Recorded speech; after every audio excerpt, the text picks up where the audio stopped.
శ్రీ గురుభ్యో నమః. శ్రీమాత్రే నమః.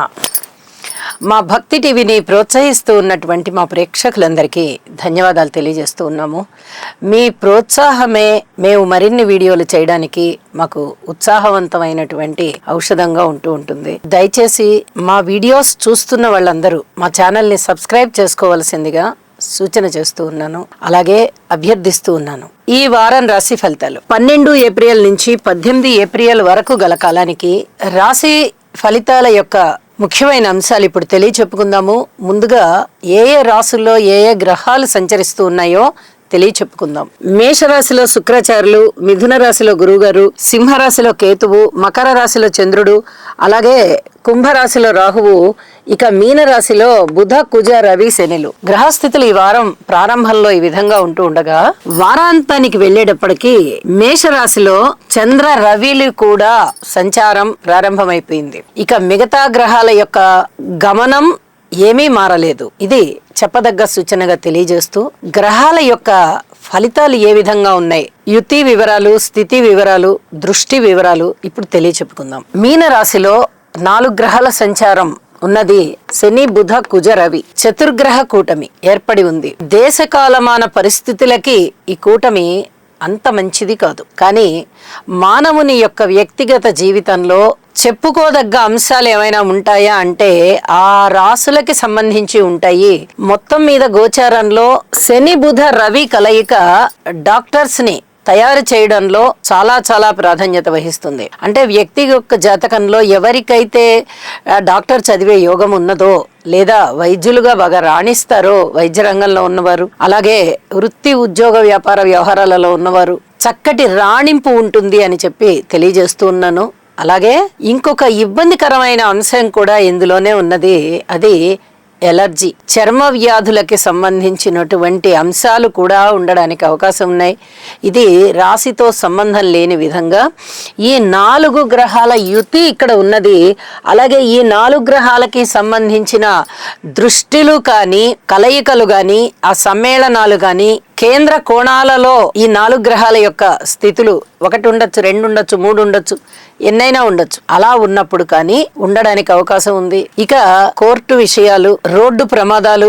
ఇప్పుడు సందర్భం వచ్చింది కాబట్టి ఒక్క మాట చెప్తున్నాను. యుద్ధ భయానికి సంబంధించి, పొరుగు దేశాలకి సంబంధించిన యుద్ధాలకి సంబంధించిన ఫలితాలు ఈ దేశం మీద కూడా ప్రభావాన్ని చూపిస్తాయి. అది మరింతగా ప్రభావం చూపించడం గాని, కరువు కాటకాలు రావడం గాని, క్షామం రావడం గాని, ఈ జల ప్రళయాలు ఏమన్నా ఉండడం గాని, విస్ఫోటనాలు కలగడం గాని, ఇలాంటివి కూడా ఉండేటటువంటి అవకాశం కనిపిస్తోంది. ఇంకొక ముఖ్యమైన విషయం ఏంటంటే ఇక్కడ మనకి సూచనగా నేను తెలియజేస్తూ ఉన్నాను. రాశి మీనరాశి. మీనరాశి యొక్క అధిపతి గురువు గారు శత్రుక్షేత్రంలో ఉన్నారు. శత్రుగ్రహాలైనటువంటి బుధ, శనులు, బుధుడు నీచలో ఉంటూ శని గారు రాశిలో ఉన్నారు. అంటే బుధుని యొక్క సంచారము, గురువు యొక్క సంచారము, ఈ 2 కూడా పరివర్తన కలిగి ఉన్నాయి. మతాల గురించినటువంటి గొడవలు ఉండడం గాని, కలహాలు ఉండడం గాని ఉండడానికి అవకాశం ఉంది. అలాగే ఈ భూమి తగాదాలు, ఆస్తి తగాదాలు, జలానికి సంబంధించిన ఆ మార్గాలకి సంబంధించిన విస్ఫోటనాలు, గొడవలు, రవాణా మార్గాలలో ఇబ్బందులు రావడము, ఇలాంటివన్నీ కూడా చాలా వరకు ఈ వారం రోజుల కాలంలోనూ మనకి ఫలితాలు కనిపిస్తూ ఉన్నాయి. ప్రతి మనిషి కూడా దైవారాధన చేయడం చాలా మంచిది. మీ ఇష్ట దైవాలని ఎక్కువగా ప్రార్థించండి. ప్రతిరోజు మనము ఉదయం పూట ఒక 5 నిమిషాలు 10 నిమిషాలు కేటాయించుకొని పూజ చేసుకుంటాం.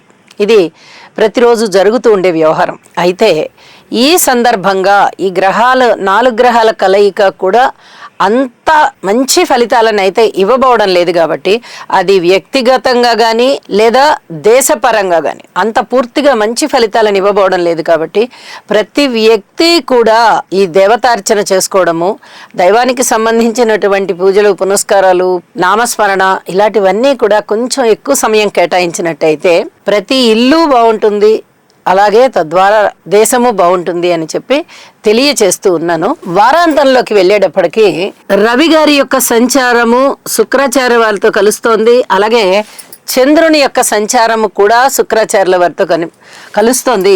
ఇక్కడ రవి గారు ఉచ్చలో ఉంటారు మేషరాశిలో. చాలా అద్భుతమైన ఫలితాలు ఉంటాయి. చాలా మంచి పరిపాలన దక్షత చాలా స్పష్టంగా కనిపిస్తూ ఉంటుంది. అది కేంద్రంలో అవ్వచ్చు, రాష్ట్రంలో అవ్వచ్చు, అలాగే ప్రతి కుటుంబంలోనూ కుటుంబ యజమాని యొక్క సమర్థత బాగా కనిపించడం కావచ్చు, కార్యాలయంలో యజమాని యొక్క మంచి కార్య సమర్థత కనిపించవచ్చు. ఏ రూపకంగా అయినా మంచి సమర్థత కనిపిస్తుంది.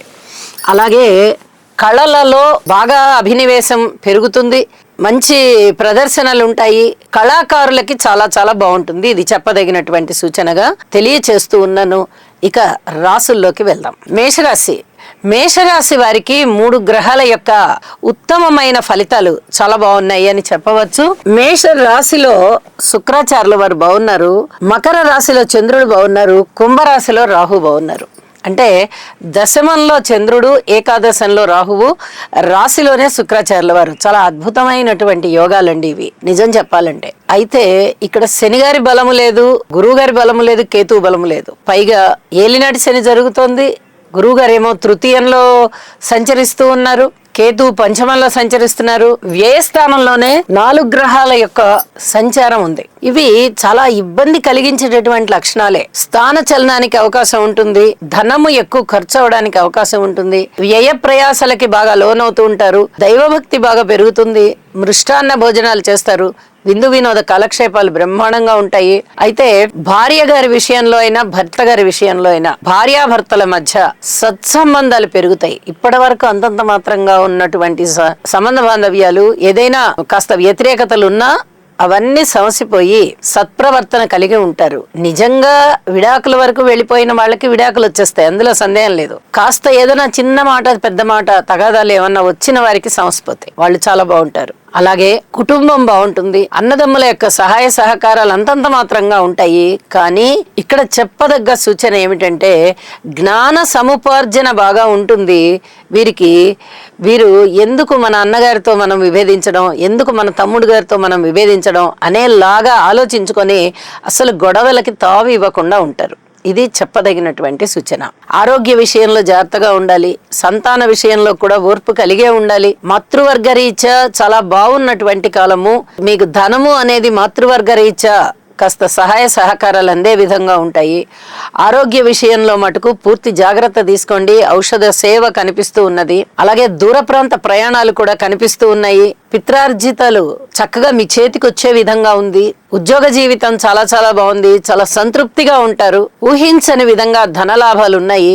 ఇవన్నీ కూడా మీకు మానసికమైన ఆనందాన్ని పెంపొందింపజేస్తున్నాయి. కార్మికులు, కర్షకులు, నేత పని వారు, చేతి వృత్తుల వారు, ఇత్యాది వారందరూ చాలా బాగున్నారు. అలాగే ఏదైనా రుణాలు దొరకాలి మీకు అనుకున్నట్టయితే అతి కష్టం మీద రుణాలు దొరుకుతాయి. రుణం అవుతుంది కానీ చాలా కష్టపడాల్సిన పరిస్థితి కనిపిస్తోంది. స్త్రీల విషయంలో చాలా అత్యద్భుతంగా ఉన్నారు. స్త్రీలైతే ఏమీ వాళ్ళు సందేహించక్కర్లేదు. విద్యార్థుల విషయంలో విద్యని మరింత బాగా అభ్యసించాలనే ఒక పట్టుదల పెట్టుకోండి. విద్యాభ్యాసం బ్రహ్మాండంగా కొనసాగుతుంది.